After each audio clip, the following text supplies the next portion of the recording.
Bienvenue sur Top Invest, la chaîne des top d'investissement. Ici, on parle essentiellement d'entreprises de qualité. Alors, pour Pernod Ricard, le marché paie généralement 20 fois les bénéfices pour ce genre d'entreprise. On pourrait même aller à 25 fois les bénéfices, mais on va rester ici aux alentours de 20 fois les bénéfices. Ici, ça donne à peu près 168 euros. 168 euros ici, moins la dette nette.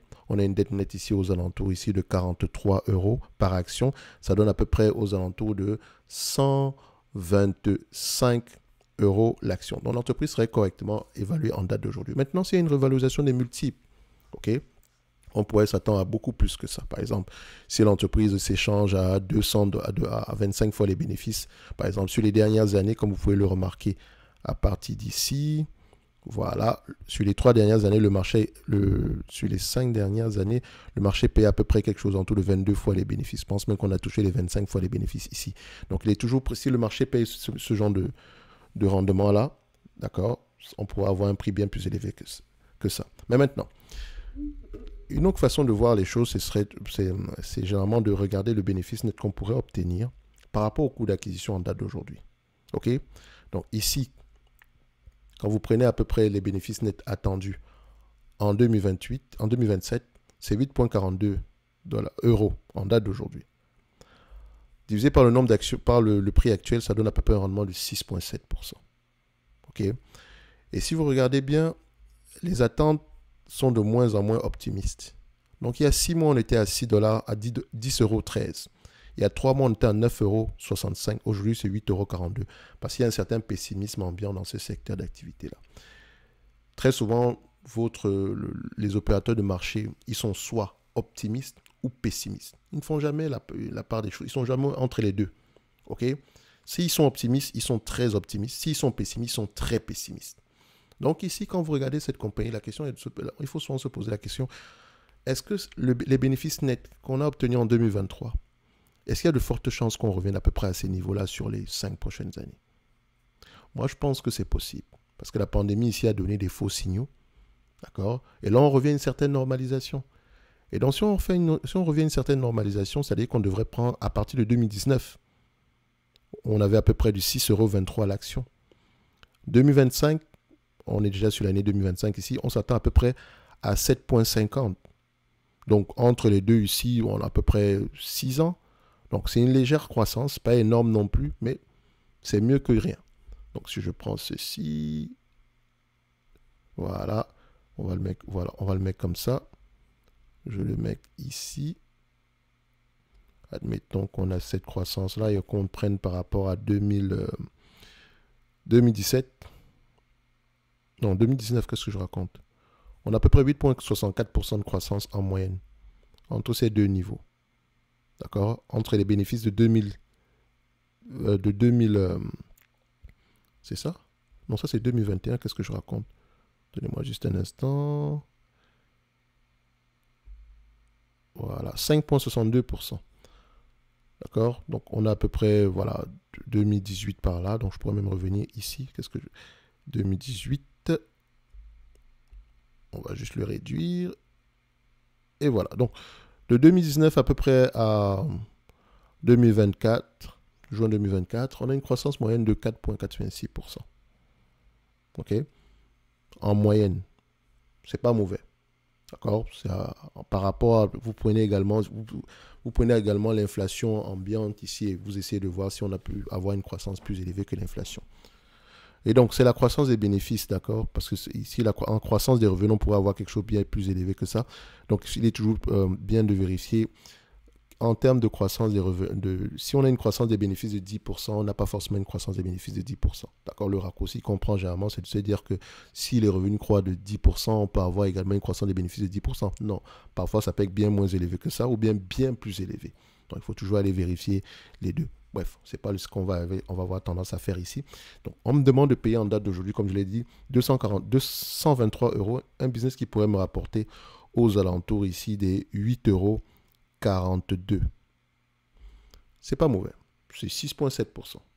Maintenant, si les attentes changent, si on redevient optimiste ici, et qu'on remonte à peu près aux 10 € qu'on avait à peu près en prévision il y a quelques mois, ce qui pourrait être le cas, on sera à peu près un rendement sur coût de 8%.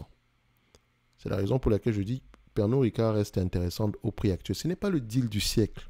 C'est une belle entreprise, surtout pour ceux qui recherchent un rendement. Le rendement proposé ici est plus élevé que la moyenne. Enfin, dépendamment de quel marché. Je pense que par rapport au CAC 40, on doit avoir quelque chose de plus élevé ici. Je ne connais pas le dividende du CAC 40 ici, mais vous pouvez aller vérifier. Je sais qu'avec le S&P 500 en moyenne, c'est 3%. Aujourd'hui, c'est 1,36, quelque chose comme ça. Donc, on achète déjà un rendement assez élevé par rapport à ce qui est proposé sur le marché. Donc, pour ceux qui recherchent un dividende, ça peut être intéressant. Commencer à construire, bâtir une petite position sur du Pernod Ricard. En tout cas, quantitativement, c'est intéressant. Maintenant, au niveau de la qualité, après avoir lu les rapports financiers, vous pourrez avoir un avis complètement différent. Et rappelez-vous du nom de la chaîne. Lisez vos rapports financiers. Si c'est compliqué, soit vous apprenez à le faire, ou vous allez acheter un ETF et vous restez tranquille. C'est tout. Parce que ici, on ne vous encourage pas à faire du stock picking. Mais si vous voulez faire du stock picking, faites-le sérieusement. L'analyse quantitative, ça vous prend quelques secondes. J'aurais pu le faire en 2 minutes. D'accord? Juste pour vous montrer que ce n'est pas la chose la plus importante, comme je dis toujours ici. C'est important, mais vous ne devez pas passer des heures et des heures sur l'analyse quantitative. Et vous ne m'entendez pas dire analyse fondamentale, parce que le fondamental, c'est un peu plus profond que ça. OK? Donc, lisez les rapports financiers, écoutez les conférences call sur Pernod Ricard, sur Diageo, sur AB InBev ou bien sur une autre entreprise qui vend des spiritueux, sur Brown-Forman, ce genre de choses-là, avant de vous faire un avis sur cette compagnie, avant d'émettre ici un avis d'achat. D'accord? Pour moi, quantitativement, c'est intéressant. Et c'est tout ce que vous êtes venu rechercher sur cette chaîne. OK? Donc, en description de la vidéo, vous avez la watchlist. Est-ce que c'est une entreprise qui mérite d'avoir une place dans notre watchlist? On la prendra à 20 fois les bénéfices. Donc, à peu près, on sera à peu près à 125 €. Donc, ici, je vais la mettre à 125 €. D'accord? Pernod Ricard, 125. Tac, tac, tac. 1, 2, 5. Voilà. 125. Et je mets la date d'aujourd'hui. Comme ça, on sait que l'analyse a été faite au mois d'octobre. Et donc, si vous avez accès à la watchlist, vous pouvez demander une mise à jour d'une analyse qui se retrouve ici. Donc, il faut remarquer que dans ce secteur d'activité, vous avez du Rémi Cointreau, qu'on va avoir tendance à faire dans quelques heures. Et voilà, vous avez également d'autres entreprises dans le secteur d'activité. Donc, si ça vous intéresse, vous avez une longue liste d'entreprises ici. Doc One Portfolio, je pense que cette compagnie s'est faite racheter. On avait fait une vidéo d'ailleurs sur la compagnie il y a quelques temps. NAPA, si je ne me trompe pas, N-A-P-A. Doc One, ouais, c'est fait racheter. Voilà. Donc, je pense que le prix était correct également à cette période-là. Donc, dans tous les cas de figure, félicitations à ceux qui ont acheté la compagnie. Après, courage à ceux qui ne l'ont pas fait. De toute façon, les opportunités, il y en aura toujours. Donc, allez généralement plus loin que le bout de votre nez quand vous voulez investir sur une compagnie. Et même quand vous voulez faire des recherches sur un secteur d'activité, il y a peut-être, si vous êtes intéressé par Pernod Ricard, peut-être qu'à la fin, vous n'allez pas acheter Pernod Ricard, mais acheter un concurrent de Pernod Ricard.